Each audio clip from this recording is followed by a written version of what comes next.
ding, ding. Let me get my beautiful headphones in. What's up, everybody?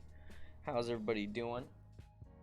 We're going to be doing a 1 hour and 15-minute stream today. We're starting a little bit early. We're going to be doing another motorcycle accident crash analysis. There's a few close call stuff here, so we're going to be going over some of that stuff. Just finished editing and yeah, pretty much editing a video. So we got Nikki's video up on her YouTube channel. She has her own channel, Nikki's Adventures, and then we also have a dual vlog of her going up a mountain.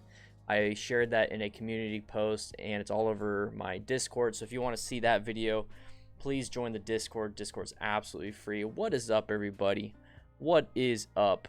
Hopefully everybody's doing great, having a good day. I'm over here looking at some stuff real quick. I'm asking people on some of these videos that we're going to watch today if I can do an actual in-depth analysis video instead of just doing live streams. So if you're looking for something like that, hopefully they say yes, because that'd be kind of cool. But if you'd like to join the Discord, we just hit over 1,900 members on Discord. It's so cool. Super cool that we're able to do that. Welcome. So now's a good time. We're going to spend about 15 minutes answering questions, Q&A style stuff. So if you have any questions, please ask away. I'm here to answer them. And then if it's a question that I don't know within the 15 minutes, I'll go ahead and look it up, and we'll figure this out together. I'll try to give everybody a fair shake. Usually I tend to spend a lot of time on one question. I get distracted easily too, so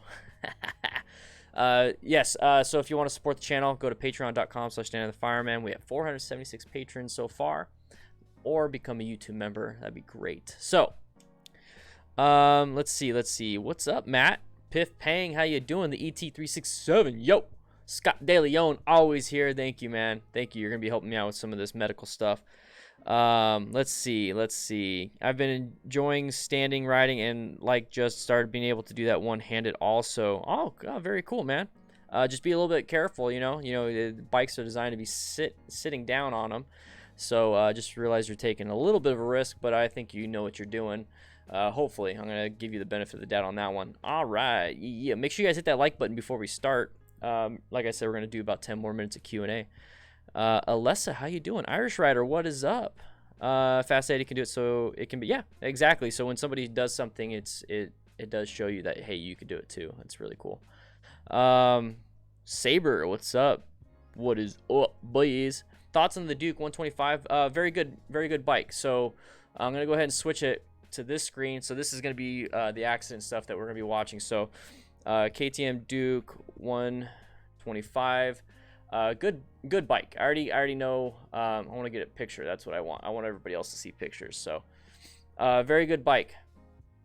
It's a very cool bike. It's a very good learner bike. It's a little bit more expensive. I mean, you get a 125 bike, you could get, I think that's the 390. Oh, that's the 390. I didn't want to go to the 390. What happened? We're gonna switch back to this, but yeah, we're not looking at the 390. I don't want to look at the 390. So we're looking at 125. The Grom's a 125. The Z125 from Kawasaki. Same thing, but I mean, this one you almost get like a full-size bike. So it's really good to transition from this bike to like a bigger size bike. Let's say you want to get this bike, but then you want to go to the 390. You want to go to this a 790. You keep going. You're gonna kind of get used to the same thing. So it's a good bike, man. It's gonna be a little bit more expensive. It is a KTM, but it's up to you, man. Winged Wolf, how you doing? Thanks for the accident videos analysis. Yesterday's ground video was very revealing of a growing problem. Yeah, I started to see some of this stuff. It's a growing problem, and I'm starting to have my own growing problem, guys. I want you guys to understand. So I'm starting to have my own growing problem when it comes to some of the commenters in the chat. I've been having to hide quite a bit, and then I've been letting you can actually see quite a bit of people. But they're guys, we're not here to talk bad. We're not here to crap on riders. Now I see in the comment section people are wanting me to really denounce this type of riding, but here's the thing, guys. You guys are adults. You should understand the risks and the consequences that are associated with the risks. I'm just here to remind you of the risks and to show you what the consequences are. That's all I'm here to do. I'm not here to talk bad about anybody. I'm not here to bring anybody down.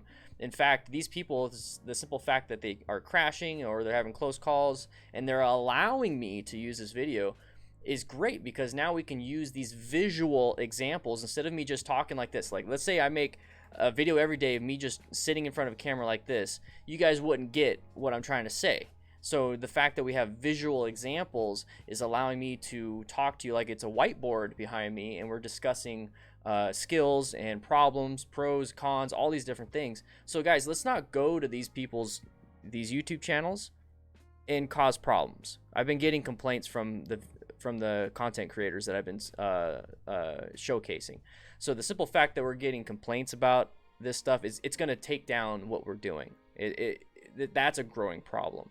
So I actually made an annotation to right by the link to the original video in the descriptions of my videos, is that if you go out there, I will find that, and then I will just ban you from my channel. So I don't want to do that. Okay, I really don't want to do that. So let's not do that. Let's not be mean to people. Let's not talk down to people just because something happened on screen, because they're allowing me to use this footage to help out other riders. Okay, guys, let's not do that. All right, so let me scroll back. Sorry, that was a little soapbox here. Do Americans get Tracer 700s? I just got mine. No American has heard of them. I haven't heard of them. It's basically a slightly bigger MT-07 with a fairing. Oh, okay, so an MT-07 is a naked bike, so it's just going to be a sport bike. I haven't heard of them, man. Matt, that's pretty interesting. Did you hear about Aston Martin might be having a limited production bike? No, that's cool. Techno Barber leaked Indian Challenger video. Yeah, I saw the leaked Indian Challenger video. I saw some leaked Indian Challenger pictures. Very interesting pictures. I actually shared them with my buddy Matt. Let me see if I can find them. Yeah, like people are like, we're taking pictures of it. It's really cool. The Indian Challenger is going to be their new fixed fairing Indian touring bike. So that's actually really cool. Really cool. Let me go back to this. Yeah, that's the video we're gonna be watching. Oh, it's lagging. Yeah, sorry about that, guys. Sometimes YouTube doesn't get what they want or they need, so it'll fix itself. Don't worry about it. Let's see. Dan, you ever thought of motorcycle speed limit times 2 plus 20? What are your thoughts? Of the motorcycle, I've never heard of a motorcycle speed limit. I guess what you're trying to say. So let's say like on a turn, it's recommended 30 miles an hour, but we can as motorcyclists could possibly take it at 50. So your speed limit plus 20. I can get that. I mean, the bikes are the physics behind the bikes allow it to do that stuff.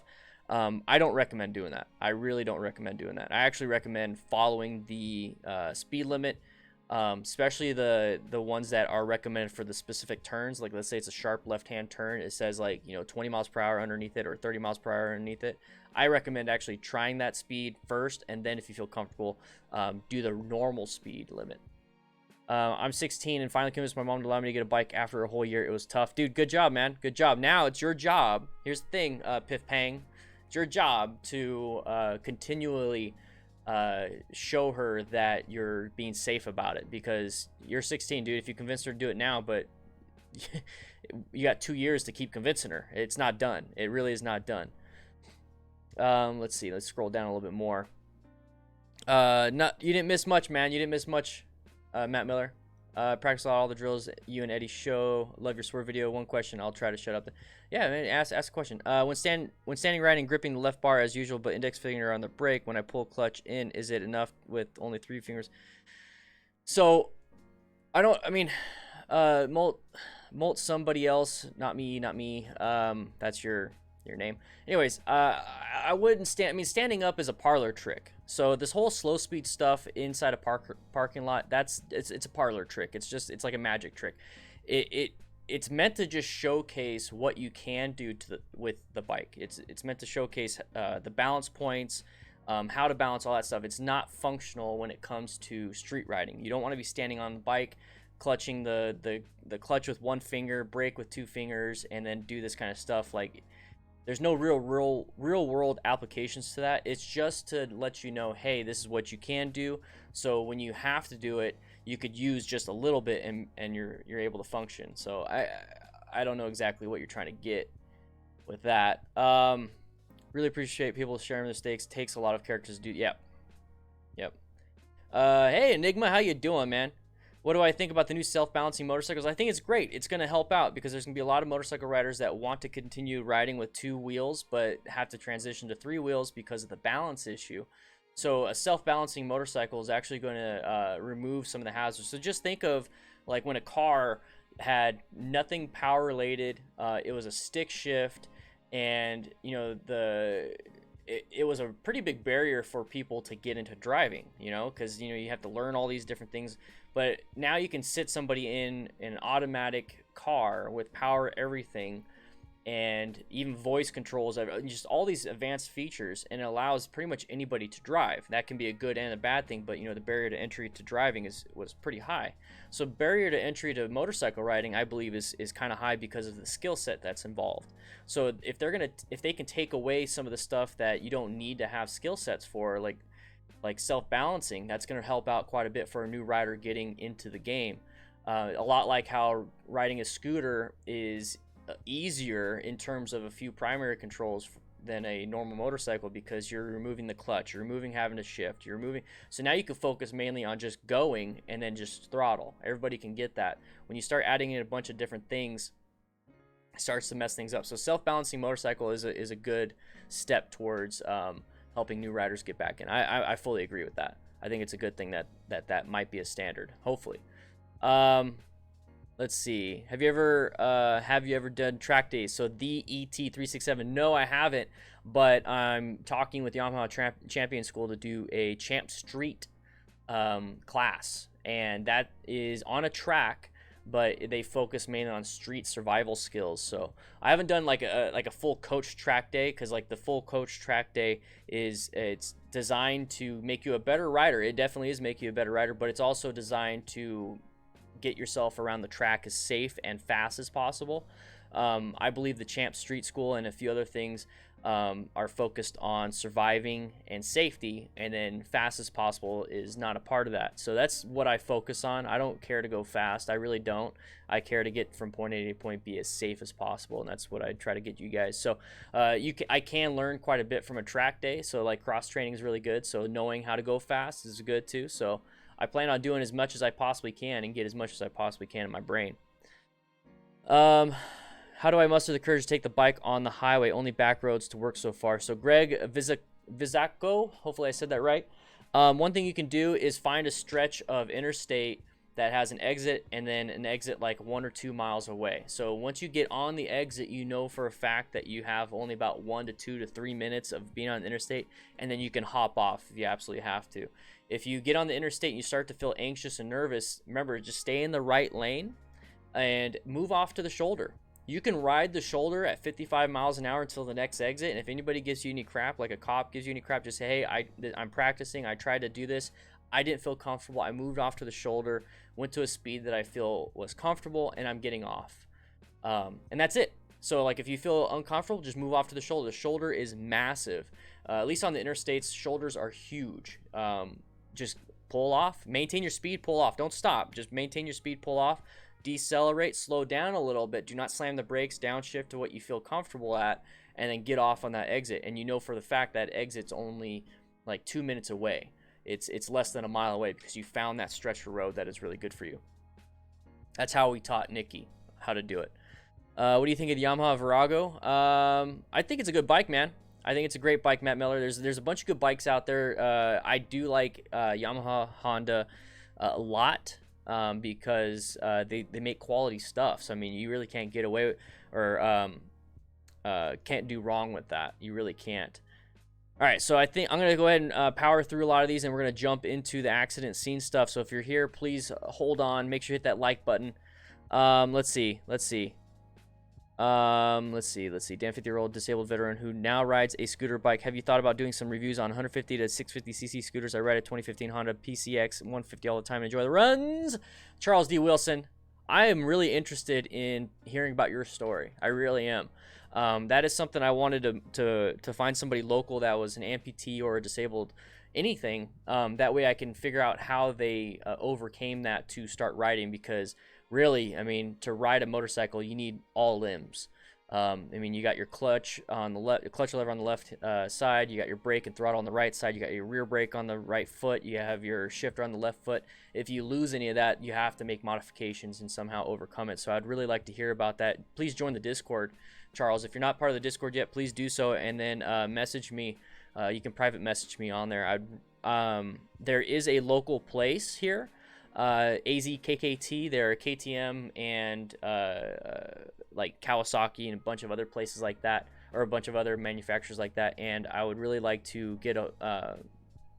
I haven't really built a business relationship with them, but I would really love to where I can do demo rides with that, like the smaller bikes. Talk about the smaller bikes. Talk about this. I really would like to do that.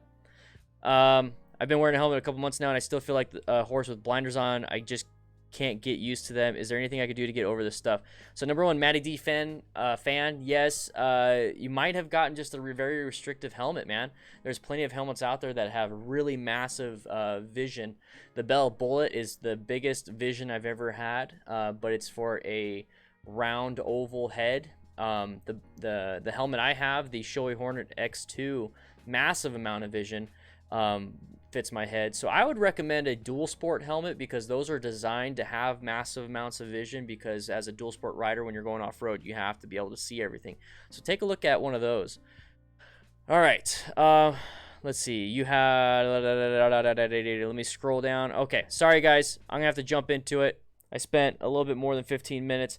We're gonna be doing this right here. So this is typically what I do on the channel. I do have other stuff that I will be showcasing on the channel. Like I said, Nikki's 30-minute climb of 0 to 9,000 feet elevation on a mountain. It's going to be a full video. It's happening this Sunday, so make sure you check it out. If you want to subscribe to Nikki, please do so.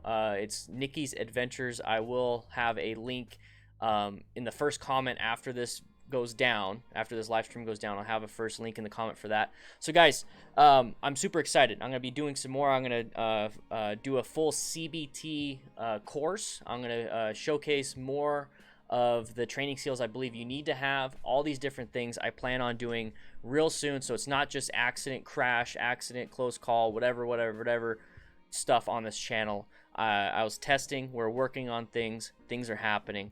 So more of the same stuff that you love is going to be happening pretty quick.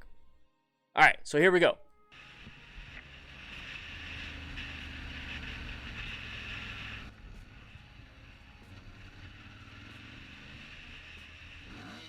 Oh, there it is. Oh.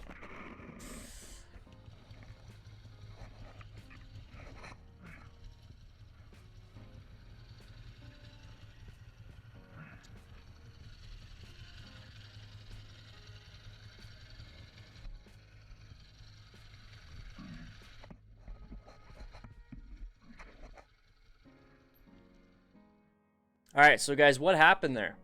I'm going to put this one right on you guys. What happened there? And these are, I recognize these jeans. These are Moto jeans. These are, I actually have them. They're the speed and strength, I'm sorry, yeah, speed and strength, rust and redemption jeans. So these are Moto jeans. So anyways, what happened, guys? What happened? What happened there? I'll play it again for you guys. And then I want you guys to explain to me. If you guys have been here for any length of time, you should understand this is a very common incident, and this is probably going to be one of the first training videos I'll be putting out, because this happens a lot.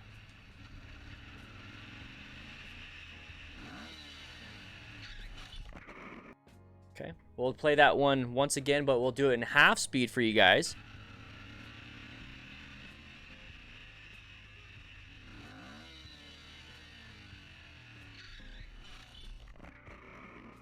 So what happened there, guys? I see a bunch in the comments. I know there's a delay. I want you guys to be able to respond.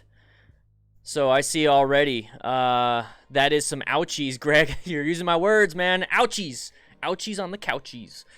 Stickler, do not swerve and brake. Okay, very good. Very good. That easily could happen with swerving and braking. Fistful of front brake. Yeah, boy. Exactly. Mash the front brake. Dale Voigt, Moto Trek, has some good YouTubes on. Yeah, dude, I love Moto Trek. I want to interview him. I had my middle and ring finger ripped off the horse chair as it changed my life in riding with throttle right hand, no guy, Vietnam, lost right hand, use a hot.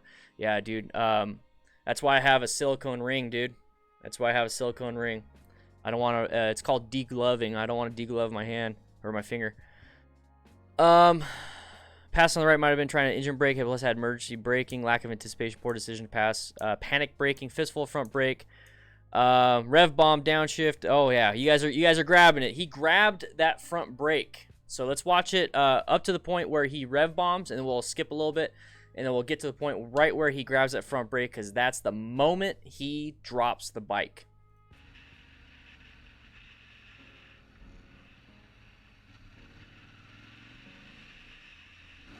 Okay, so this is where he recognized a hazard. So this is part of your search and react. So I'm coming up with my own search, evaluate, execute. I have like quite a bit of ideas. Tell me what you guys like. Search and react, or identify, predict, decide, execute. And I'm coming up with one that says anticipate, analyze, and then something else. I'm coming up with something. I'm trying to come up with my own stuff here. But this is the moment he saw and realized that this is a hazard. So his immediate reaction, instead of deceleration or applying progressive brake pressure, his first thing that he decided to do was do a rev bomb. He revved bombed this person.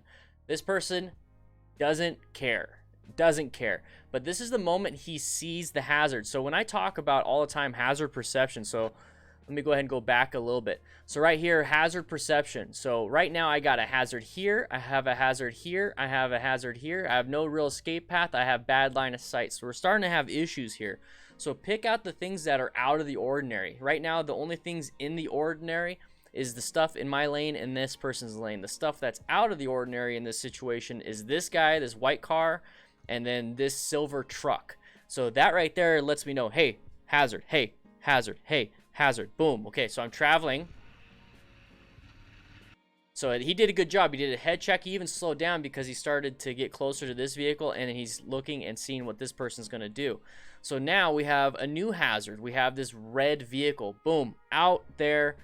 Not something that's typically here. It's something that could kill me. We got to watch out for it. So he's going to do a head check. He's going to move into the other lane.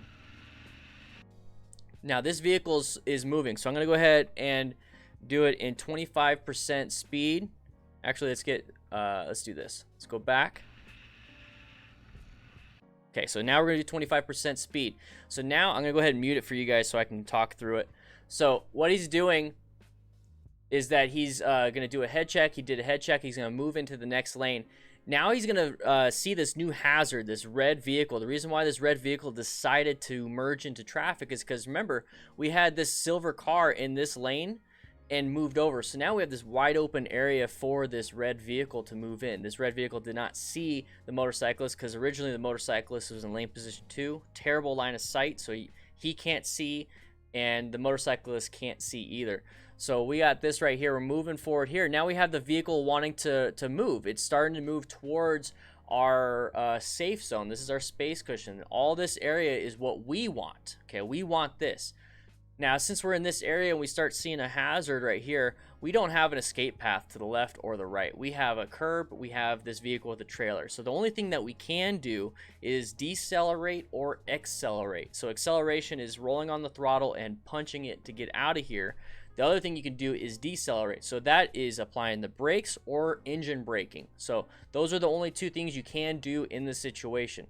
What he decides to do is his initial reaction is to rev bomb. So what he did to rev bomb is to pull in the clutch all the way, and then he's going to apply throttle. And what that is doing is raising the engine RPMs up, so you can hear it, the rev bomb, engine revolutions, RPMs. It's raising it up, but that means all the power is wanting to transfer to that rear tire, but it can't because the clutch is pulled in. So now he just removed engine braking and acceleration to his escape. He can't do that now, because if he just dumps the clutch, he has all that power now immediately transferring to that rear tire. And guess what? That's how people do wheelies accidentally. So he can accidentally do a wheelie by releasing that clutch, or he has to now hold in the clutch and only utilize front and rear brake pressure. So his initial reaction is the rev bomb, and then that means he doesn't have the necessary skills to do progressive brake pressure because his initial instinct is to do this. So we're going to go ahead and move this.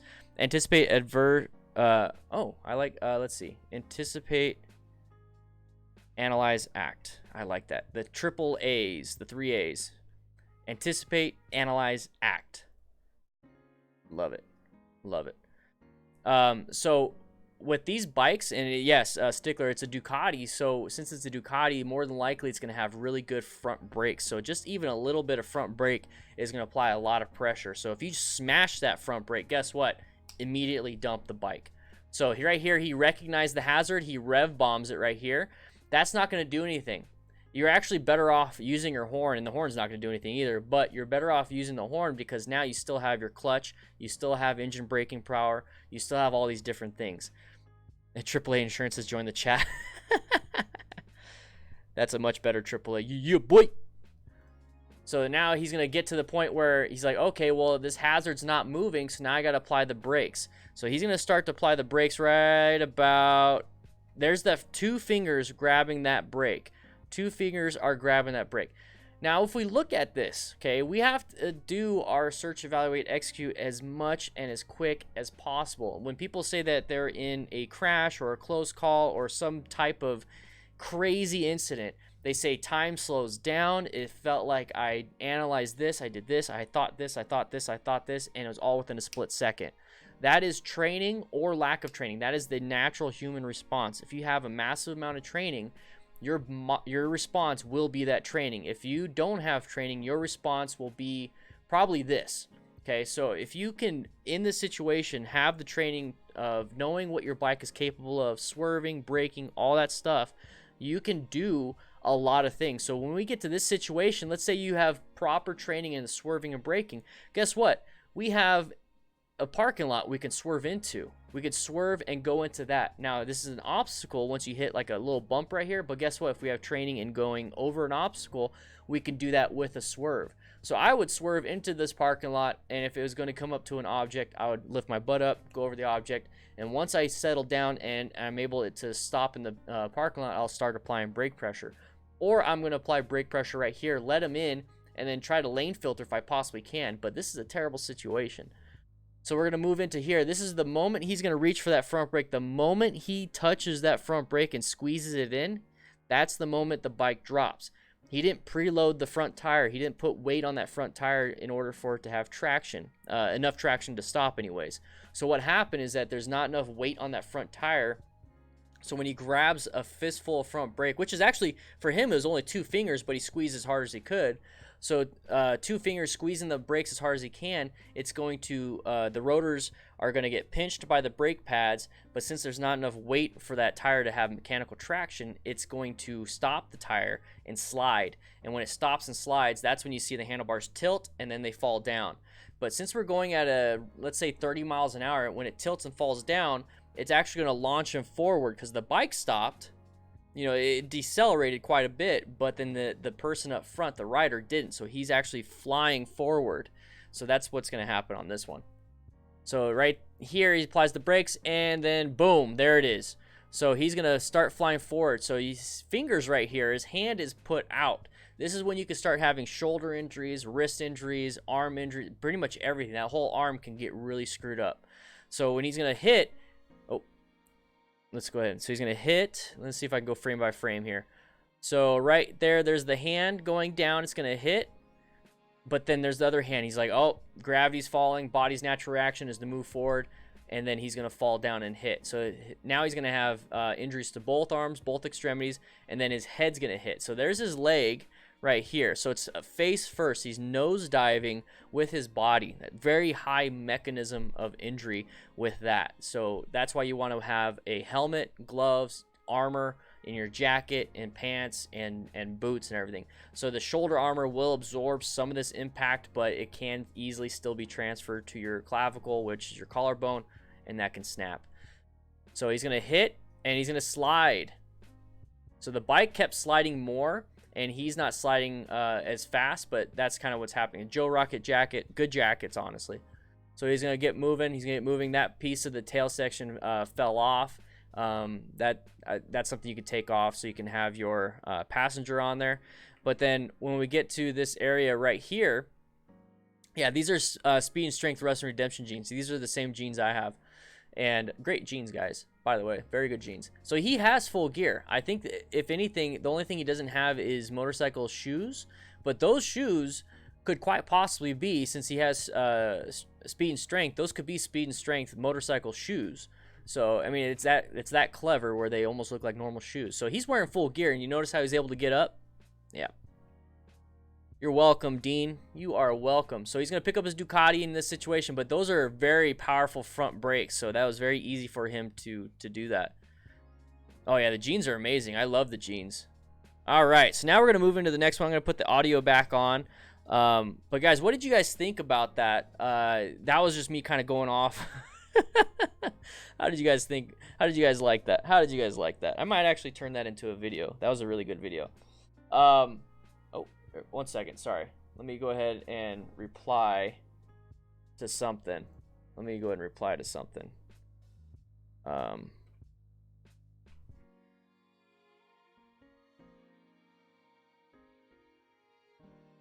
you go. Just replying to people. All right.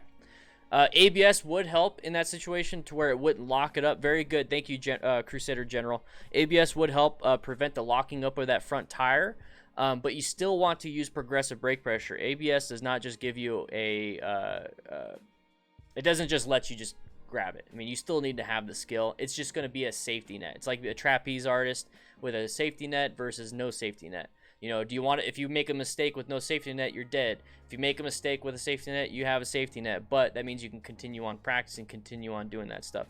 Always bike safely. So we're going to move to this one. It happened quick. So let's go back. It happened quick. I'll play it again. This is going to be a low side. This is a very good example of a low side from a third person perspective or outside perspective.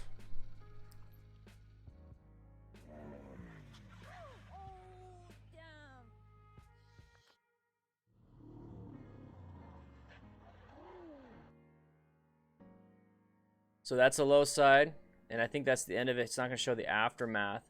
In fact, let's see what the aftermath is. Okay, 132, so it's this one. Nope. That's the... Do you have any more on this one? So this is low siding my 2015 Carbon R1. Oof. Is there any more from you, buddy? It looks like he went to... Looks like he decided to go to a car, the Camaro instead. Yep, looks like he decided to switch it to a car.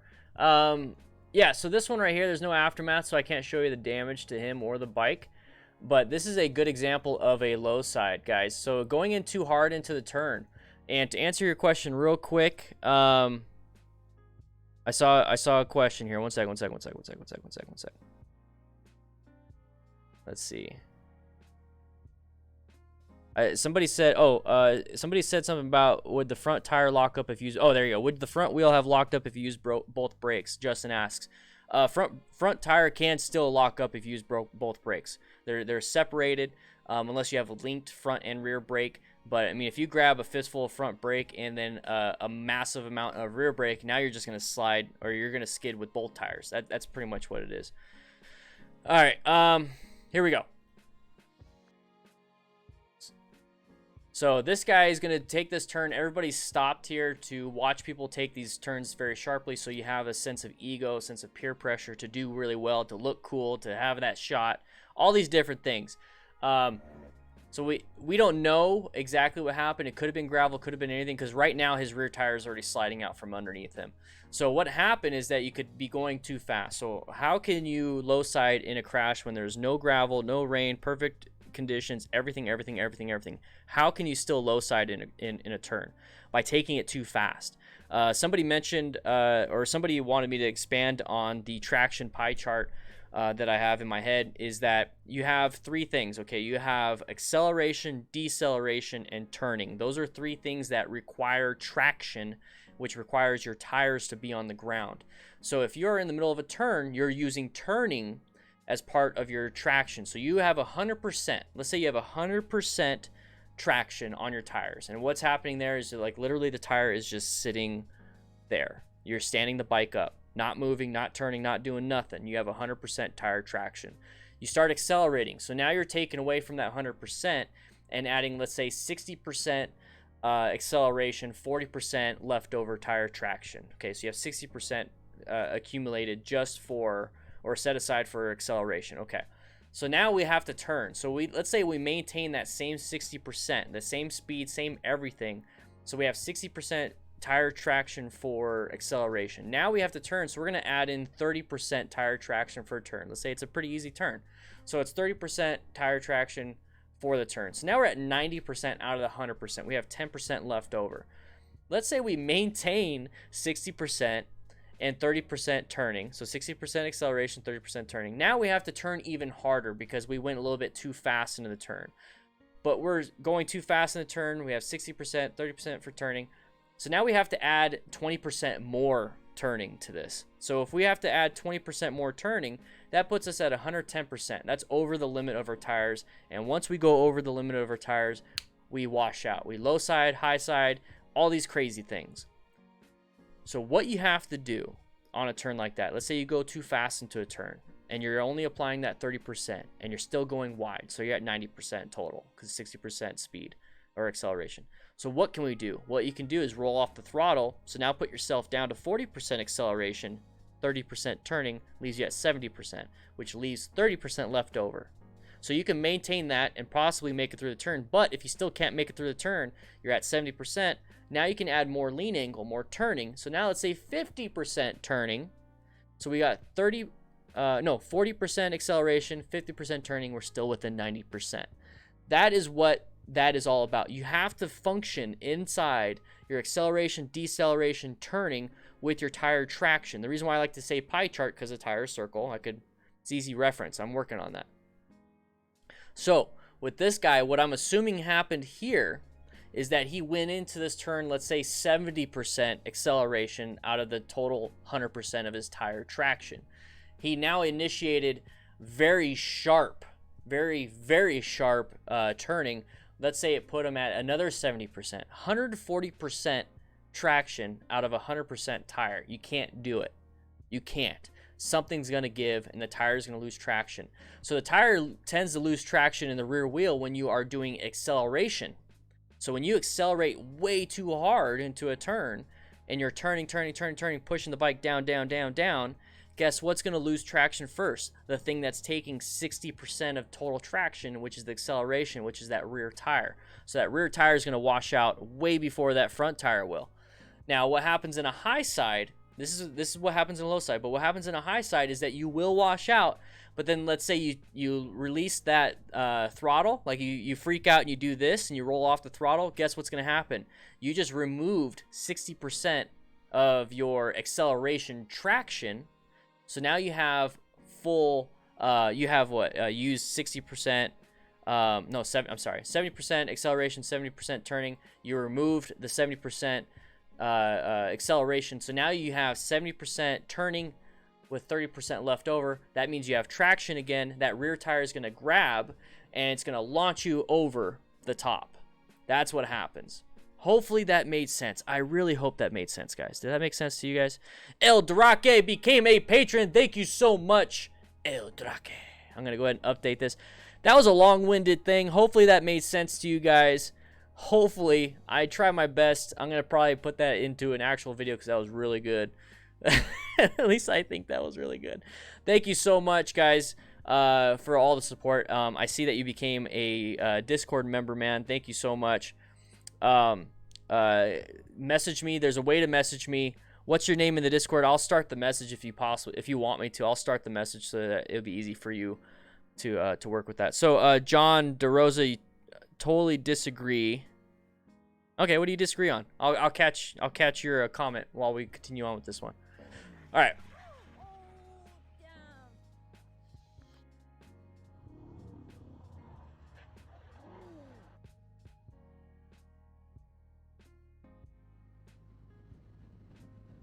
Here we go.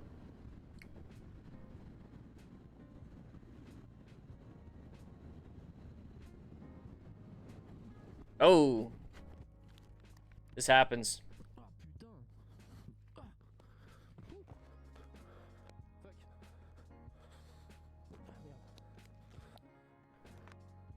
This is a good one.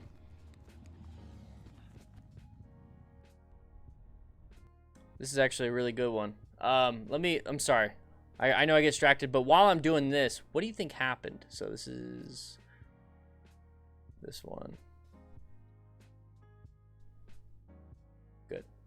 So what do you guys think happened? I'm actually going to take this link and I'm going to message him and be like, hey, can I use your video? Because that was a really good video to work with. So one second. Let me... What do you think happened there? What do you think happened? Let me go. I'll go ahead and play it again for you guys. One second. Let me go ahead and grab.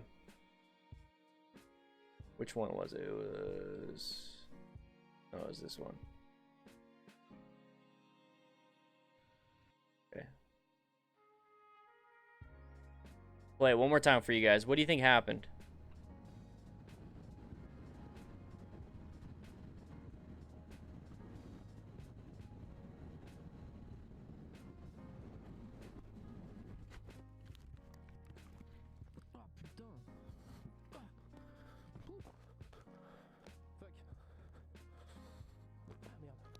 That could have been really bad.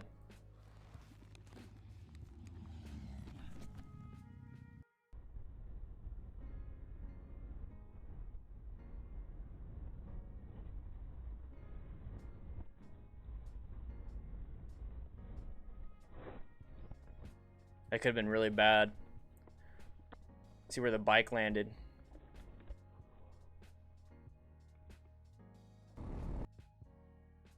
So let's go ahead and go back to what happened there.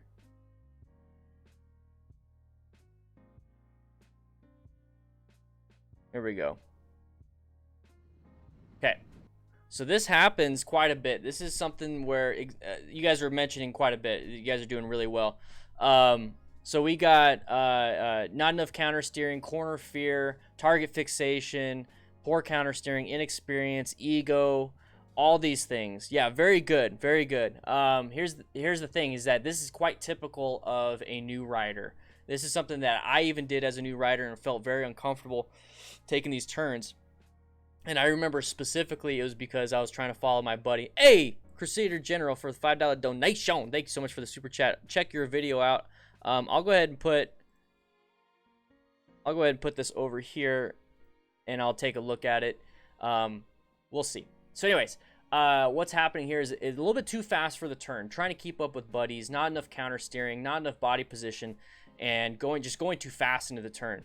So this is a very good example of what a beginner rider could do. So he's trying to keep up with his buddies. Going straight, it's easy to keep up with your buddies. So right here, his lane position is perfectly fine when it comes to good visibility. That's the thing, is you want to look for a position that gives you good visibility. So good visibility. He's not too concerned with going outside, inside, outside, because we're not trying it for speed. We're just trying to ride with our buddies, just with good visibility. And this is not going to be the cause of his problems. The cause of his problems, because it's a nice long sweeping turn, it's not that big of a deal, is that he's going too fast for himself. And he's riding outside his limits, and he starts to travel outside. So you noticed how his body, and you guys are saying target fixation, that's very good, because right now his fixation is about right here. This is roughly center of where he's looking at, and he's pushing the bike down, so that could be a problem because he is not using enough proper body position. So he's going to move over, and then now, about right here, instead of looking through the turn and trying to save it, he's looking this way, but his body's doing something. Justin became a YouTube member. Thanks, man. I appreciate that. So he's looking at the outside while still trying to push the bike down. So he's not doing proper body position or counter steering. And really, the speed is what's got him. So, guys, if you're in a group ride and the people in front of you are faster, better, and all that stuff, don't worry. If they take off, they take off. If you take your turns too fast, this is what can happen. If you take them at your limit, which might be slower than this, that's fine. Catch up to them on the straightaways and then slow it down before the turns. Going straight is pretty easy. And if your friends are understanding, they're going to know that you don't you can't keep up. It's as simple as that. So not enough counter steer, not enough body pressure, and too fast in the turn. He did not slow look, press, and roll. He's definitely going to be the least experienced rider in here. So let me go ahead and off screen, let me check this.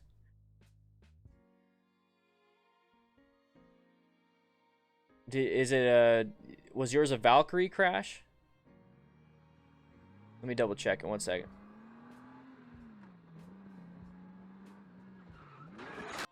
Okay, we'll look at it.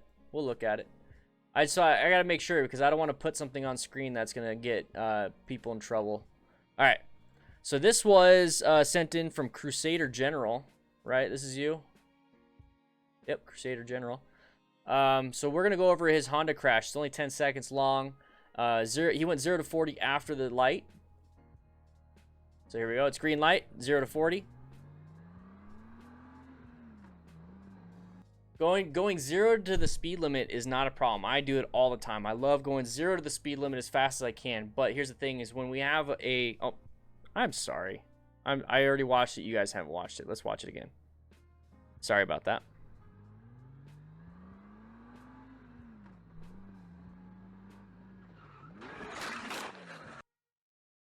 So that is the crash. So what happened here was 0 to 40 miles an hour. And let's start adding in the different factors that could have possibly contributed to this crash, okay? So the possible factors that could have contributed to this crash is that it's nighttime, okay? So it's nighttime, low visibility for you and other drivers. So when you have a light shining out, imagine you being like staring at a headlight and trying to see stuff. It's not going to happen. It's not going to be very good. So the light sources can really mess with people's vision. So think about that when it comes to nighttime riding. You have other drivers not being able to see you as well. Also, 0 to 40, 0 to the speed limit, that's fun and that's fine. But when you do it in an area where there's a lot of traffic, remember, they look real quick to the left, they look to the right, they look to the left again, and then go. But if you go from 0 to right where they're about to turn, like super quickly, especially if they're looking left, okay, they see you, they're looking left, they see you, they look right, now you're going 0 to 40 super fast and you're going to get into their line, and then they look, boom, you got hit again. Or I mean, you got hit because you went too fast for their vision. So right now, Crusader General, 25 mile an hour speed limit in this area. Okay, so you're going too fast, you're going well over the speed limit. Don't recommend doing that. What contributed to your crash was obviously the speed, but the simple fact that they couldn't judge how fast you were going, they couldn't judge where you were in space and time. And then when it comes down to it, for your emergency skills, so line of sight is definitely going to be a problem here. So you can see the vehicles. Let me go ahead and get over here. Okay, so you can see the vehicle's light right there. You can see the vehicle's light. I understand this is after the fact, but you can see the vehicle's light right here. This is the moment you have line of sight of that vehicle. Johnny Lee Walker became a YouTube member. Thank you so much. Guys, if you'd like to support the channel, please do so. Crusader General's 25. Okay. Well, thank you for the super chat. I really appreciate it. The thing is, you see the vehicle right here. That means that's the moment you see them. That is the line of sight. You can see them. When it's unobstructed, you can see them. You couldn't see them earlier. That means they couldn't see you either earlier.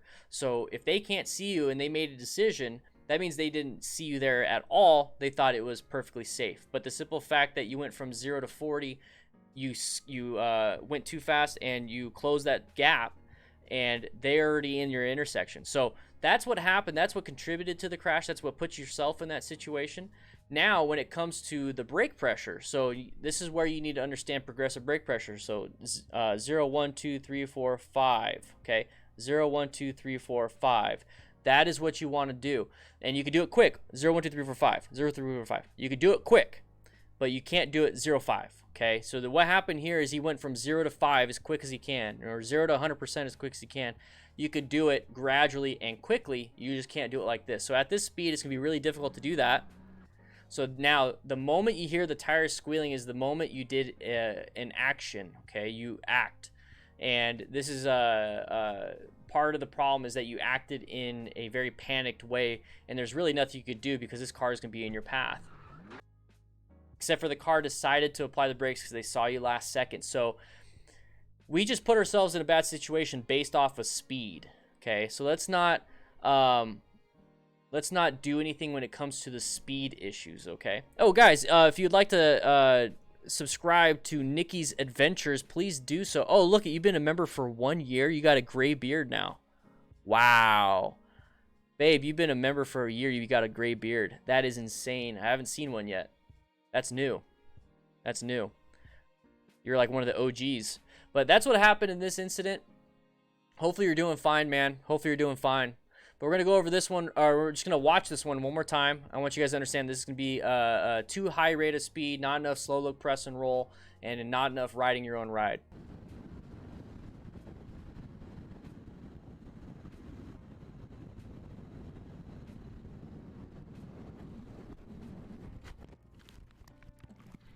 Ah, putain. Ah. Fuck. Ah, merde.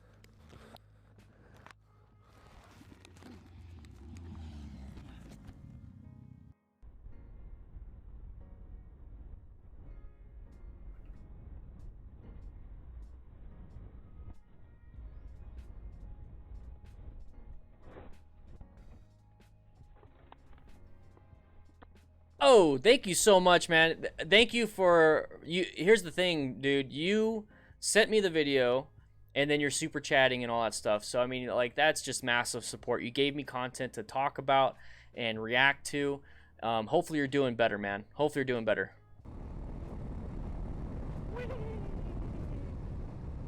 Holy. Oh, oh, oh, oh, oh, oh.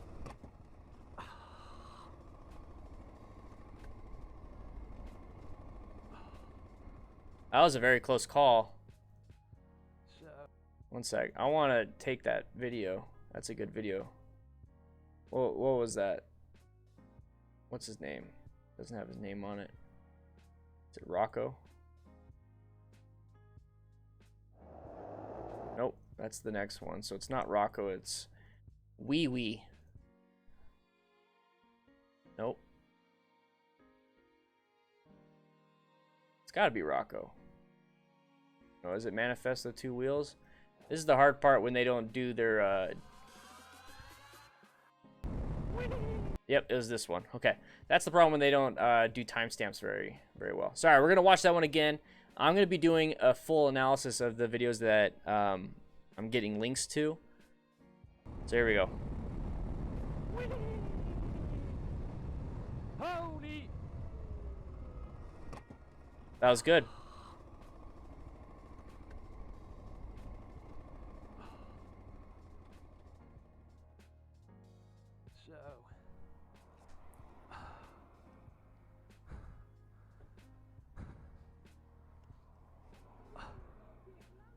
Hè? Ik kon niet meer harder remmen dan dit. Het was of achterop of te langs.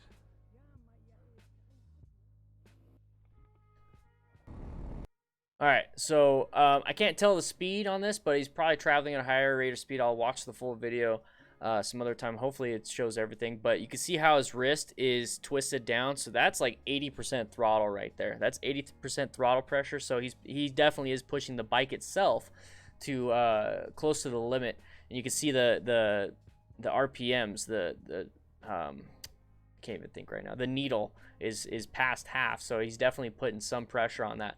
So we got this right here. This is a lot like the previous incident that we just talked about with Crusader General. So with Crusader General, so we got this right here. So we have this vehicle wanting to pull out, but it's very hard to judge the speed of a motorcycle. I mean, we're just one wheel and a headlight and then our head. That's what our profile looks like. It's not from the side. If people are looking at us from the side, they can see a lot. But from the front, it's just one wheel, the headlight, and then our head. That's basically it, and it's not a lot. So we need to have very good presentation. So moving left and right a little bit, kind of having a modulating headlight, so it's constantly doing this. It's flickering at people. That's really good to have. So I want to talk about this right here, because here's the thing: is a lot of people are just grabbing a front brake, okay, a bunch of front brake, and that's a problem. Okay, that's a problem when people grab a bunch of front brake. That is a panic. That is when this situation happens. People grab that front brake, or they swerve off the road. But take a look at how much room he really needed. So let me go ahead and go back to this real quick. Let me go to here. He didn't need a lot of room to maintain his bike upright. He just swerved a little bit. So about right here, I'm going to go ahead and slow it down to half speed. And you're going to see how he's in lane position 2. He barely moves over to lane position 3, close to the line, and he gets away with it.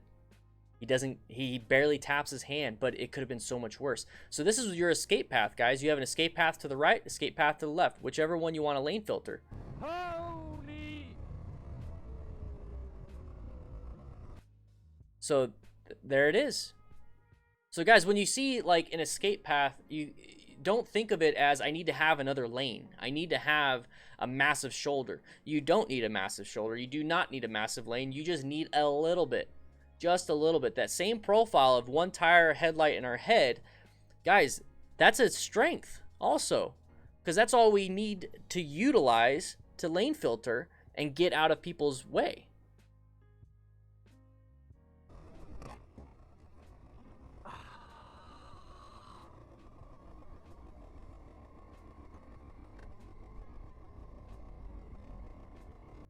And that's it.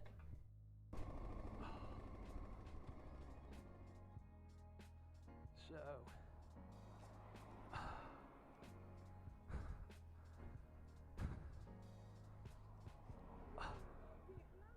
Hè? Ik kon niet meer harder remmen dan dit. Het was of achterop of te langs.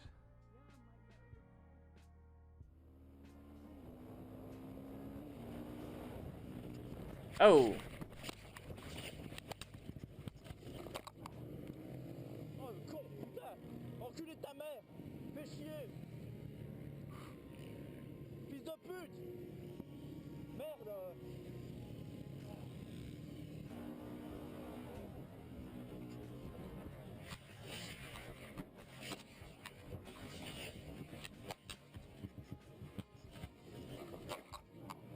Yep, he got clipped. So that one's pretty self-explanatory. He got clipped. Not much you could do in that situation. It's going to throw you off balance quite a bit. So, I mean, it's just, thankfully he's at a track, so that means he's got good everything. That means he's got gear, he's got protection for his bike, all those things. So it's really good for him to have that. Let me go ahead and get to this spot. There you go. So now we got light on me. Guys, you guys are insane. Thank you for the super chats. Thank you for the donation, the YouTube membership, all those things. Thank you guys so much. If you'd like to support the channel, you can become a YouTube member and get a gray beard like my wife, Nikki, right there. She doesn't have one in real life, but she has one on YouTube. Or you can become a patron. Patreon is huge, and it helps out the channel so much. So thank you guys so much. Not much to do in this situation. He got hit, so we're going to watch this one real quick, and let's see what happens here.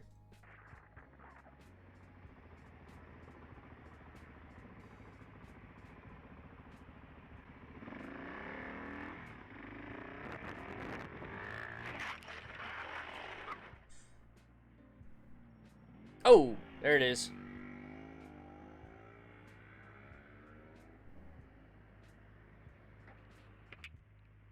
Fingerless glove.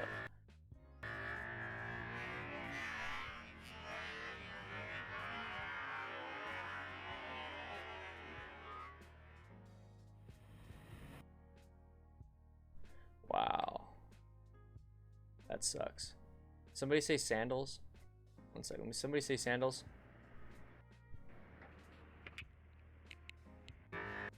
Oh, I didn't see any sandals, but we'll see. Maybe it's this guy right here. Oh yeah, those are sandals. Yeah, baby. Look at those sandals. Wow. Okay, so this is going to be, once again, start modeling that traction pie chart that I have for you. So he's going to accelerate and turn at the same time. So the tires are not properly loaded. So he's going to accelerate through the turn, and you're going to possibly have the paint causing a loss of traction. So now you're working with 80% instead of 100%. So too much acceleration and too much turning for the tires. It's as simple as that. Cause the low side.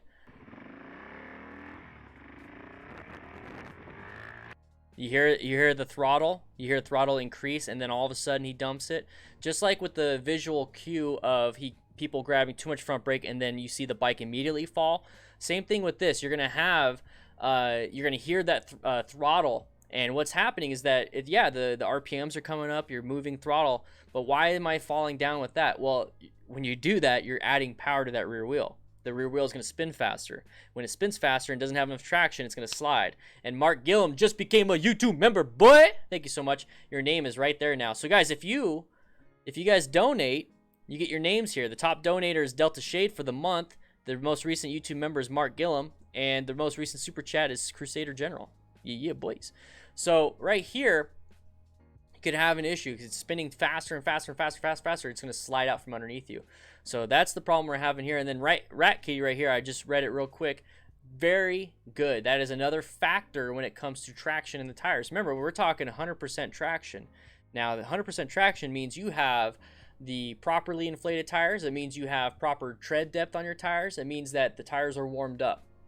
That right there is an assumption. But Rat Kitty's saying one thing no one mentions is whether people check tire pressure as well. Poor tire pressure can cause a dump in low side. Exactly. So when we have 100% traction, if we have low tire pressure, let's say now we only have 95% traction. Let's say we have bad tread depth with low tire pressure. Now we're at 85% tread depth, or 85% tire traction. And that is the max we can have no matter what. So that's why you need to have the proper tires and then the proper tire pressures, everything situated to where you can always maintain that 100%. You want to be in control of those variables. You're not in control of gravel on the road. You're not in control of paint on the road. You're not in control of oil, debris, all these other things that can remove traction from you. But the things that you are in control of is proper tire pressure, proper tread depth, and making sure your tires are warmed up. You definitely can do that. You definitely can do that.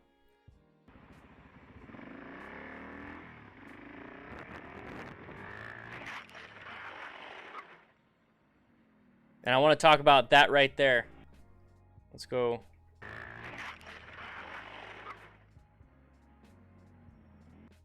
So you see the discoloration. You see how it looks like he has a tan here, but no tan there. Guess what? That is your first, second, possibly all the layers being removed. You got your dermis, subdermis, and then a bunch of other, nerve endings, fatty tissue, flesh, full thickness, lacerations, all these different things. But you could see it right there. You could see how it's tan, not tan. He removed portions of his skin in just that low of a slide, like low speed, relatively low speed anyways, still higher speed than walking, but he's going to have road rash right there. This is going to be first degree road rash, possibly little speckles of second degree with gravel inside.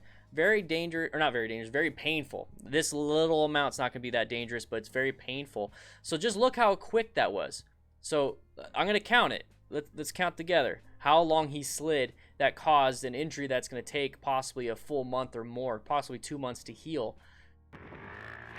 1 Mississippi, 2 Mississippi. A 2-second slide. A 2-second slide, if that, on the arm itself. It was a 2-second crash, but possibly half a second of sliding on that arm, and he's got road rash. And guess what? Why do we have motorcycle armor and jackets?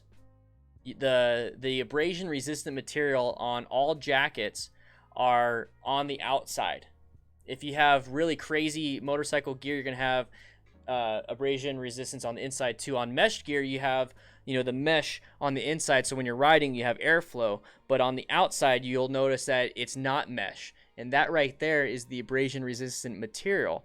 So when you have boom, say 1 motorcycle, 2 motorcycle, instead of I like Mississippi, MSSISSIPPI. You misspelt it. You need 2 P's, 2 S's. Come on now. No, okay, I'll start saying 1 motorcycle, 2 motorcycle. That's just what I grew up with. But that's why you have the abrasion resistant material on the outside. It's very important.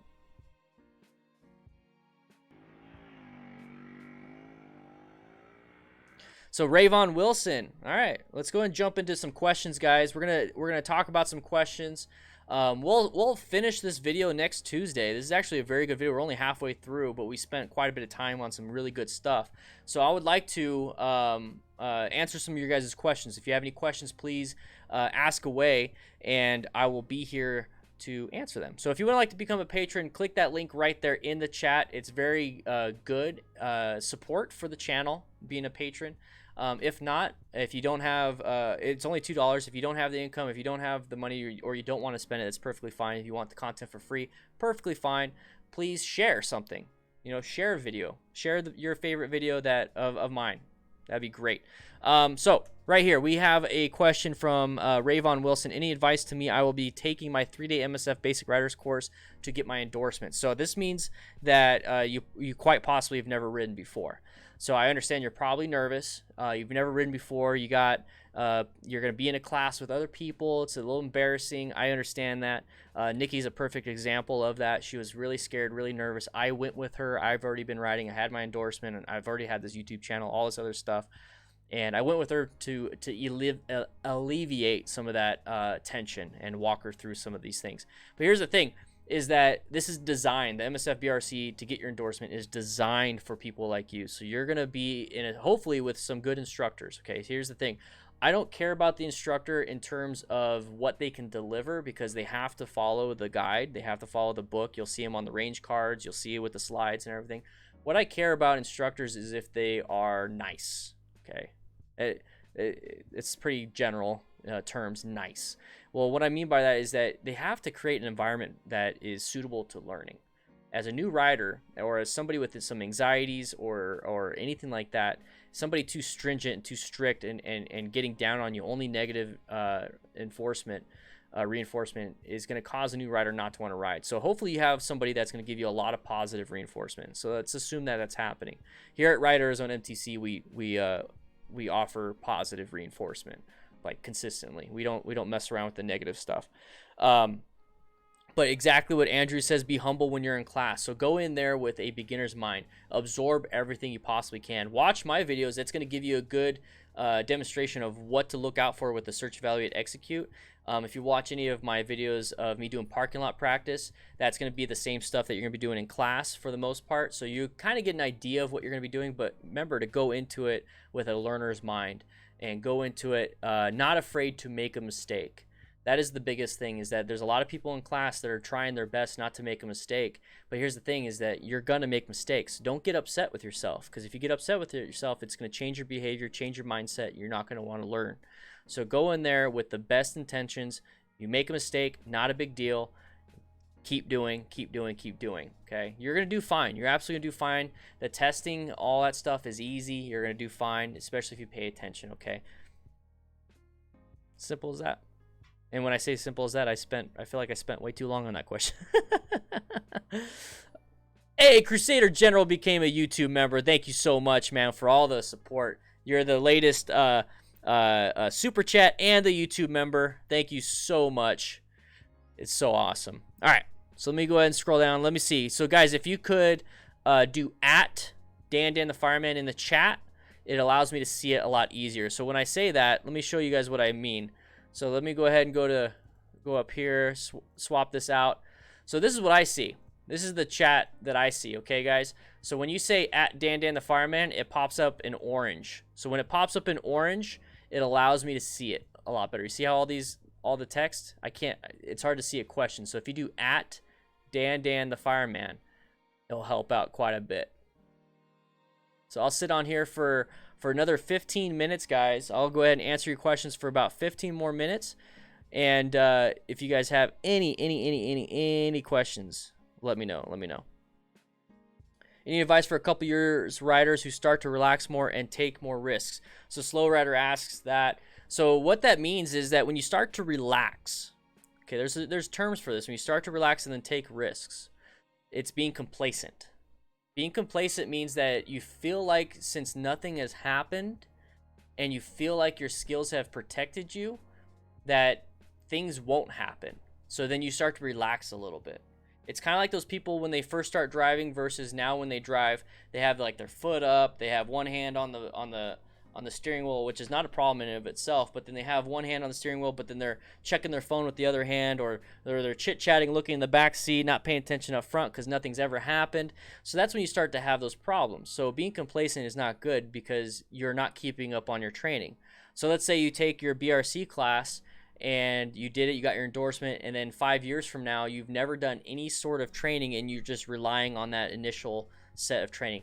That is being complacent. You need to constantly practice these things. This is a use it or lose it skill. And if you have been riding for a while and you've gotten too comfortable, that means you haven't challenged yourself. It means you haven't put yourself in a position to where you need to utilize these skills. Now, I'm not saying go out and try to get cut off by somebody doing a left-handed turn, or go out and take a turn too quickly just so you can practice your skills. That's not what I'm saying. I'm saying go to a parking lot and practice your emergency swerve. Go to a parking lot and practice your emergency braking, so that you have it within your mind. It's not in the back of your mind, or it's not forgotten. It's at the forefront. So when something happens, you're able to use that. Exactly. Always remain vigilant. That's a fatal flaw when it comes to being complacent and not paying attention while riding. Every second you're riding, you have to pay attention. The moment you lose mental attention or vigilance is a moment that something can happen. It's the same thing with firefighting. You know, they tell us all the time, and I'm sure with police, police, military, all these other places, anything public safety or anything like that, is that if you're in a fire, you're not paying attention, bad things can happen. If you're out in a firefight, bad things happen if you're not paying attention, or you're not focused on what's important, or you don't rely on your training. There we go. We see a lot of at Dan the Fireman. This is great. Do you ride in the winter too? What do you do to stay warm and cut the windshield? Tinker's Custom asks. So my version of winter down here in Tucson is a lot different than a lot of people's winters across the country, especially up north when you have snow and then just sub-freezing temperatures with no snow. So what you need to do is you need to layer up. Okay, so just like if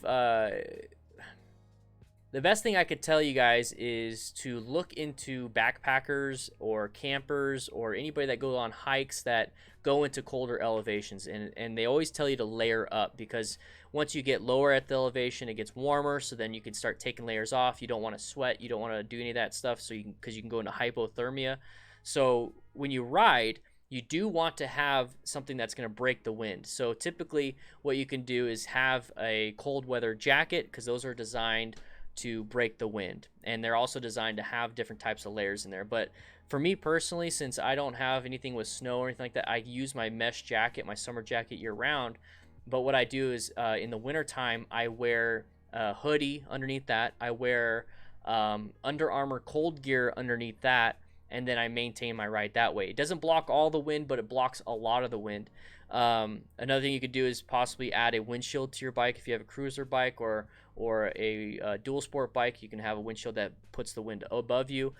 Heated grips, heated clothes, chaps do really well. They displace the wind, so the wind doesn't even touch you, but you can still get the ambient cold. So make sure you layer up. There's a bunch of stuff, but I would definitely look into backpackers, hikers, campers that do that in cold weather. It's just wear motorcycle specific gear on top of that. Okay, let's see. Alrighty. Bell SRT or Scorpion XO 420. Scorpion is a good helmet. Honestly, whichever one fits you the best, and whichever one is in your price range, and whichever one has the best features for you. That's the way I would do it. I think both of them are Snell rated, right? I know the SRT is Snell rated. Is the XO 420 Snell rated, Matt? Charles D. Wilson, I sent you a message on Discord. Let me know when you need more info. Yeah, I saw the message. I don't want to click it yet because I don't want to get it to go away and then I forget about it. I'll check into that. I'll message you back on there, dude. Thank you so much. I need to find on Discord, buddy, what I need to search. I'm unfamiliar with it. So, Mark, where are you at? So, guys, they're talking about the Discord. Discord is absolutely free. I'll post the link in the chat right now. It's free. Just click that link and you're automatically entered and you'll be in the Discord. And if you have any questions, please ask in the hashtag lounge area. Should I start on a Yamaha R6, 21 years old? So Mark Gadili, just remember, if you're brand new, you're saying I should start, ride within your abilities, not the bike's abilities. It's very easy for an R6 or a sport bike like that to go outside your abilities.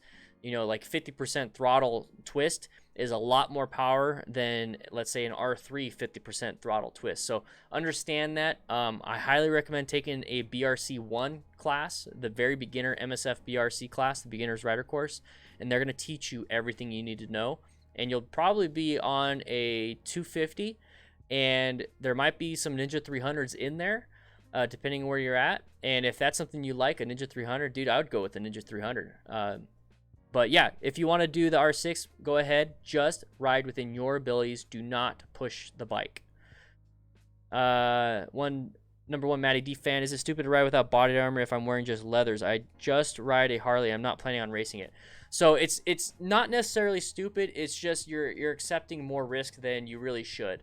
So with full leathers, let's say, and you're saying without body armor, so full leathers, like a jacket, leather pants, you know, just whatever it is, that's abrasion resistance. So that's going to protect you from sliding. Like, let's say you just lay on the ground right now and slide. That's what the leather is going to protect you. But how did you get on the ground? You were launched off the bike. Did you fall off the bike? So that moment of falling and hitting, that's the impact. That's what the body armor's for. That right there is what's going to hopefully protect your elbow, shoulder, knees, hips from a fracture. So that's what you want that for. Also, when you slide on the ground, you don't necessarily just keep sliding flat. You tumble. You start to tumble. So every time you flip and tumble, you hit new body parts along with having abrasions. So that's where the body armor comes into play. So I recommend wearing both. Okay. But if you're going to wear leathers and you're like, I don't want to wear armor, I just don't. Just understand the risk that if you do fall, you'll be protected from the abrasion part, just not the impact of hitting the ground part. Let's see. John Galt, is Dan the Fireman really fireman, or is it just a catchy YouTube name? Just curious, not judgmental. That's fine. I get that question all the time. I was a firefighter for 10.5 years. I resigned so I could do this full time. That's why I have the beard now, because I haven't been able to have a beard for over 10.5, 11, 12 years. So, you know, through the academies and everything. So 10.5 years, don't do that anymore. I do this full time for a variety of reasons, and I'm just loving doing this now so I can share my knowledge with you guys.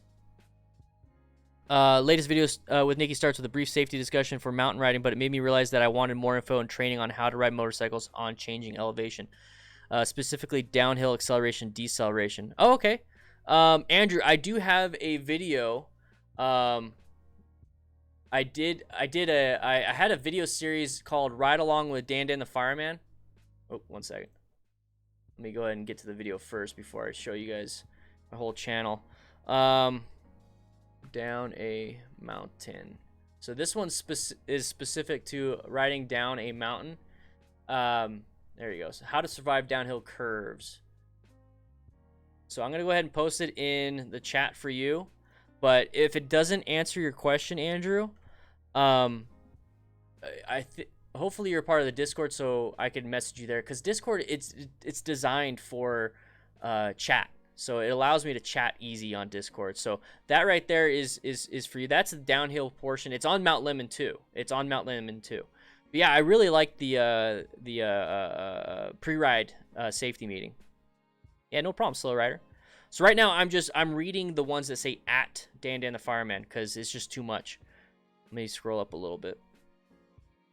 How can I convince my bro-in-law that he needs to maintain his bike? It's not like a car. I'm going to see him check the oil, chain, tires, etc., but dreading the state of them. Turn into a positive, Matt. See, the way I think, and I think this is why a lot of people in the videos saying, why don't I crap on people? But like when I read that, when you say you're dreading the state of them, he's not checking his stuff, turn it into a learning principle. Turn it into a learning session. You know, it's a learning moment for him then.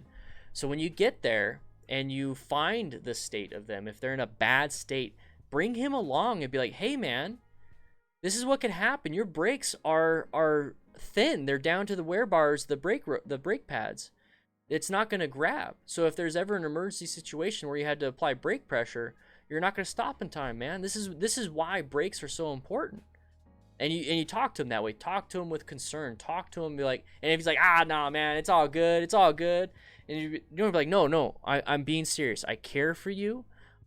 Your brakes are in terrible shape, and I don't feel comfortable letting you ride this bike. I mean, you go ahead and do it if you want, but let's fix this. Let's do this. And then you're like, you know what, I'm gonna go over the rest of your bike. Let's learn about the bike together. You know, where's your owner's manual? Let's grab your owner's manual.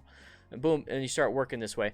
And then let's say the clutch cables are messed up, the brake fluid's all syrupy, or it's like low, or your engine oil is all nasty. You'd be like, man, you could be riding, like say engine oil for specifically, it's like, dude, your engine can seize. You don't have enough engine oil, and the engine oil that's in there is absolutely worn out and disgusting. So this is what could happen with that. You start talking cause and effect with him. Don't just point out the bad stuff. Talk cause and effect. It's like your engine could seize in the middle of a turn. Let's say you're going 60 miles an hour on the interstate or whatever, 70 miles an hour on the interstate, and your engine's seized. You're dead. And if it's brother-in-law, right? I'm assuming it's your sister or brother married to this guy, and be like, hey, you know, you just put my sister or my brother or whatever in a position where they have to mourn you. Like, start thinking that way. So do that with them. Do that with them. That's what I would do. What's up, Phoenix? How you doing, man? How you doing? Thank you for the comment, man. Thank you. Maybe in my video for the members, I wasn't clear, but you allowed me to be clear, so thank you so much. Unrelated bike question. No issues if ignored. Would pursuing EMT before wildland firefighting be ideal? Depends on what you want to do. Do you want to be an EMT or a wildland firefighter? I would get as much training as possible. Wildland firefighting is very dangerous in of itself, so I mean, like, super dangerous. So if you want to go wildland firefighting and you want to do that, go get that training, but remember, it's dangerous. So if you have EMT skills, if you have medical training, you could possibly get a different assignment in wildland firefighting that will pay more or be more so medical. Or if you don't want to do that, you just want to have the EMT but you want to be a firefighter, wildland firefighter, is that if something bad happens with your crew, you could take care of them. So I more training the better, to be honest.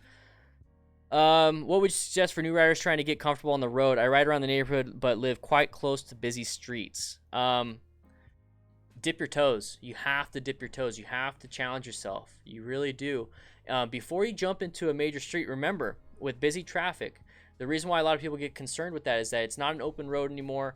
Now there's more hazards. So what are the hazards? Traffic. So if you understand what traffic can do to you in terms of hazardous situations, turning in left in front of you, merging into your lane, applying the brakes in front of you, and you running into them, possibly running into you at a stoplight. So you have to start now adding in different scenarios of what can happen. And this is why I do these YouTube videos, is because I try to showcase different scenarios so you know what to do in these specific scenarios. So if the biggest concern with adding traffic is somebody turning left in front of you, well, understand that. So slow down before that intersection. Anticipate that. Somebody wants to merge into you. Why are they wanting to merge into you? Is there an open space in front of you? Are you in their blind spot? What if somebody applies the brakes and you run into them, or you're going to get close to that? Why are they applying the brakes? Do you have a good line of sight around the vehicle? Do you know why they're applying the brakes? Can you see? Do you have a big enough space cushion so you have plenty of time to stop? So that's when you start to have all those things. So if you're not ready for that, and you're like, man, I don't know if I'm ready to stop in time. I don't think my brakes are very good. Or I don't think my brake skills are very good. Well, I don't know if my swerve skills are good if somebody wants to pull out in front of me. So if that's the case, if you feel anxious about your swerving and braking, the solutions to these problems, then practice your swerving and braking before you get to something that adds in hazards where you absolutely need them just in case. Does that make sense? So on your road where it's nice and easy in your neighborhoods, practice your swerves. Like, legit practice. Don't just be like messing around. Like, legit practice your swerve. Practice your braking. Practice your cornering. Practice your body positioning. Practice your counter steering before you add in another hazard called traffic. So that's where I'm at with that. That's what we did with Nikki. We spent a full year. Like, she just went up the mountain last weekend. Mount Lemon. She just went up Mount Lemon last weekend. We didn't go from BRC1 to Mount Lemon. We spent a good year. And a lot of it she didn't ride. A lot of that year she didn't ride, but we spent every second on that bike as a learning moment. And she learned quite a bit. We did parking lot exercises. We did neighborhood. We did straight roads with no traffic. Then we added traffic to those roads. Then we did curves with no traffic. Then we did curves with traffic.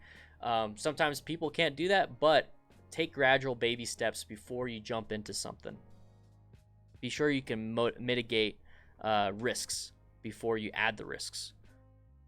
Let's see. Hopefully that was good for you. Mark Gilliam, yeah, no problem, mate. Best motorcycle gear for 2500 max. dude, for $2,500 you can get like the best gear. Honestly, like I think, yeah, you can get like the best gear available for $2,500. Like $1,000 helmet, $1,000 airbag jacket, $250 pants, $100 gloves, $100 boots. I mean, you obviously can mess around with that, but man, for that price, you can go crazy. You can get quality gear for under $1,000 total. Yeah, let's get that Patreon number up to 500, guys. Let's, if you want to support the channel, please do so. Let me go ahead and get the link for you. But let's get back to 500 patrons.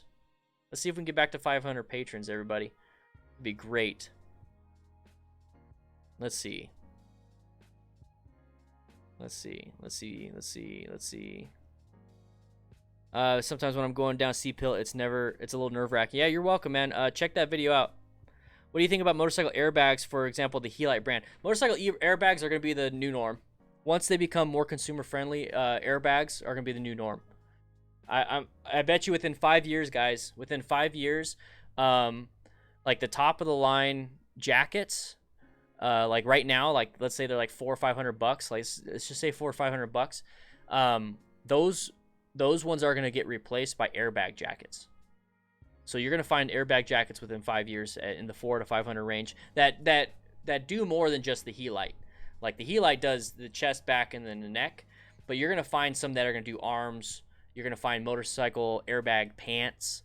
You're going to find a lot of stuff, because honestly, I think airbag pants are the way to go, especially because there's nothing to protect open book hip fractures. So the front of your pelvis, when you hit your gas tank, because you hit something in front and you slide forward, right? Your pelvis right here. So this is your pubic bone. If you have a vagina, it's right here. A penis right here. If you hit, it's going to split it open, and that's what happened to my buddy. And if there's an airbag right there, it would have prevented that. So I think airbags are going to be the future. And honestly, I want to get the GT Air. I think it's Alpine Stars GT Air. They have some really quality stuff, and I think Helite even has some stuff that looks really good. They have a lot more now than they did it when they first started, but you're going to find ones that have the gyroscopic sensors inside of it instead of the ones that are tethered. The tether is a great idea and is something to reduce costs, because I mean, a tether versus a gyroscopic sensor computer system, I mean, you got different prices there. So, but I think the gyroscopic sensor stuff is going to make it to where that's the standard. I think that's going to be the standard, because you don't want to accidentally activate it. So like you hop off the bike when you get to where you want to go, you don't forget and accidentally activate it. You're going to be able to just walk away like it's a normal jacket. I think that's going to be the case. What would you suggest using GoPro, and how much you should use it when you ride? So with GoPros and action cameras, what they now have, especially if you're going to have a mic attached to it, a lot of them have one button start and stop. So the GoPro Hero 7 Black, for instance, if I just push the top button, the record button, it's going to record. It's going to turn on record, and then I push it again, it's going to stop recording and shut off. So if you have a mic attached to it, it's going to record your audio and it's going to record video. And honestly, if you're riding if you're riding more than an hour, your battery is not going to survive. It's going to die out before then. If you want to have it running all the time for commutes, that's perfectly fine. But if you don't want to, you use that button. Okay. The great thing with digital, you can just erase it. But yeah, that's what I would do. When purchasing, financing a used bike, what maintenance should be performed, checked first before riding it as your daily driver? So, Justin, if you're buying it from a dealership, they need to make it road ready. Okay, if you have a reputable dealer, okay, like if it's an Indian dealer, Harley dealer, Honda dealer, anything where they have good reviews and they're not just some like rinky-dink like dealership that just are selling like, used tires, places like that. If you go to a dealer, they will make sure, they will do their whole inspection of the bike. That does not mean you shouldn't. You should definitely do an inspection of the bike. Fortnite did a great video on 5 telltale signs your used bike is crap or whatever, something like that. highly recommend it. So I bet you if you just go to YouTube and in the search bar type in used motorcycle Fort 9, and that's going to pop up. That right there is the absolute best video I've seen with the most information and well structured. So go watch that. Yeah, John Smith, I did say that. Those are medical terms. I didn't say the slang. Medical terms are fine with me. Easy to find, tired and complacent on a long ride. It really helps take a break when stopping for gas, maybe 5 minutes, get a drink, snack, walk around a little bit. Thomas Alms, exactly. So Nikki and I, when we went riding up Mount Lemmon, you're gonna see half of that. We only filmed the first half. The second half, her and I just chatted, didn't worry about cameras, didn't worry about nothing. But what we found out, or what she found out anyways, is that it's exhausting. So we got to the top of the mountain and we literally, like, in full gear, just walked around. We sat on a bench and chit-chatted for about 20-30 minutes, and it was so nice. You know, riding for a long distance is physically tiring. Let's say you ride for an hour and a half. So that's physically tiring, but it is mentally exhausting. Now, your mental state can recuperate faster than your body. Your body needs sleep. Your body needs all this stuff to really, you know, build the muscle back up, all that stuff. So it takes days. But if you take a 5 to 20 minute break after, like, you know, an hour and a half of riding, 5 to 20 minute break, your brain will relax, especially if you just sit there and relax. You're not playing with your phone. You're not messing around trying to multitask.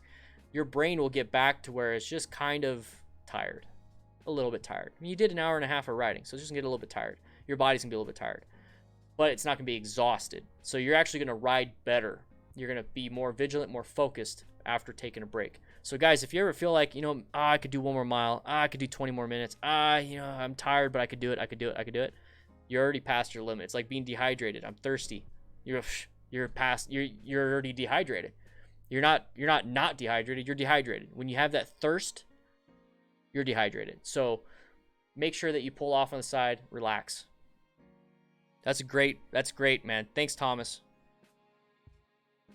Thanks for your advice. That's genuine great advice. No problem, man. He's my wife's bro, one of my best pals. He loves biking, but finds the mechanics dull, where I love to know where everything works. And then work with that, dude. Just be like, hey, man, you know, like, if you find this dull, let's work on it together. You know, like, maybe you come up with a schedule. You know, I don't know how much he rides. You know, if you guys ride the same amount, it would work great. But come up with a schedule. Be like, hey, man, like, I don't know how close you guys live. Be like, every Sunday.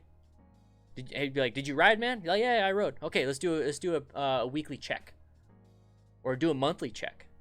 Like, make it a thing for you. Be like, hey, we're gonna do our monthly check on our bikes, man. If you say we instead of be like, hey, I'm gonna check your bike this month because you suck at it, then you start to get that machismo, the ego. Like, nah, man, screw you.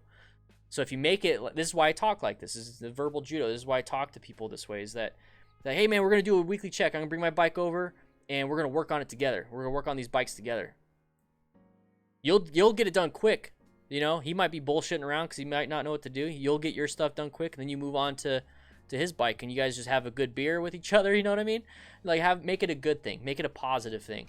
And I think you're going to be the type of person that will do that, especially if you're watching this channel, because that's what we do here. We make sure things are positive. We want to make positive changes in people, not talk bad about people or anything like that. Loud aftermarket or quiet stock exhaust for filtering. Both will allow you to filter. The whole loud pipe thing where they'll notice you, no, it doesn't work. It doesn't work. It really doesn't. So for filtering, what you should do is spend that extra money on better, like, personal protective equipment, because you're adding different hazards when it comes to the filtering aspect. Also, what I would do, instead of getting an aftermarket exhaust, maybe get some modulating lights for your bike. So they're white lights, you know, so don't get, you know, police lights, but get like maybe a modulating headlight, or like a modulator, so that it really shines into people's rear view mirrors, and they're like, "Whoa, what the heck is that?" And then they'll see you. Vision is very important for drivers, because their cars are so insulated that before you even get close to them, or, I'm sorry, the aftermarket exhaust will only work when you're like right next to them. It's not going to help when you're coming up to them. So let's see. Am I a gamer as well? Yeah, I play video games. I'm waiting for Cyberpunk 2077. There you go. I was about to say 2047. 2077 to come out. I'll probably be playing Call of Duty and stuff, but I mean, I put 6+ videos a week out. 6+ videos and then 2 live streams a week. I don't have a lot of time to play video games, but when I do, I make sure I pick stuff that I like. I live in Israel and an R6 costs $35,000. Why is that? Importation. You probably have some type of trade agreement with Israel, or like Israel and all that stuff. So it sucks. It just sucks. Wildland firefighter, forest fires. Yeah. So wildland firefighter does forest fires. Very dangerous. How would you practice curve riding, road riding if it's hard to get to it? If you're riding at lower than speed limit because that's where you're comfy at, is that best? Just let people pass you? Yes. So T-Lie, if it's hard to get to the road, and so how are we going to practice the curves? One thing you can do is find a parking lot. So churches on weekdays, schools on weekends typically have large parking lots that are empty. And what you can do is put out a section where you can practice your counter steering. That's the biggest thing. So slow look, press, and roll is very important with that. And to let people pass you, yeah, we actually had somebody do that to us on the way down Mount Lemmon on Monday, where they passed a double yellow and they were getting impatient with us going the speed limit.